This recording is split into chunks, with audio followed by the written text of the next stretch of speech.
আমার বড় ভাইয়ের তো বাজে নেশা আছে, এতগুলা টাকা নিয়া বড় ভাই আবার বাজে পথে নষ্ট করে ফেলাইব নাকি? ভাইয়ের লগে মিলা কি ব্যবসা করুম কিছুই বুঝতেছি না। ওই যে বন্ধু আছে, বন্ধুর লগে আলাপ করি দেখি।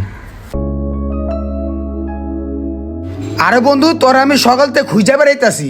তুই তো জানোস যে আমি বেচেলা থাই, আমার রুম আজকে পুরা ফাঁকা। আয় বন্ধু, আজকে তোরা লিয়া চিল মারুম, চল আয়।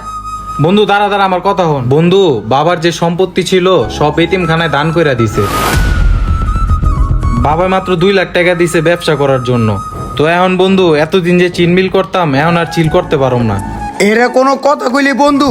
আজকে 10-15 দিন ধরে আমার রুমটা খাইলা, কইছি তোরা লিয়া চিল মারুম, দিলি প্ল্যান্ডের পুরো নষ্ট করে। না বন্ধু, এখন আর চিল করার সময় নাই কা। এতদিন তো বাপের হোটেলে খাইছি, মার হোটেলে ঘুমাইছি, এখন নিজের পায়ে নিজে দাঁড়াইতে হইব। তোর চিল মারানোর মুড আমি আইনা দিমু।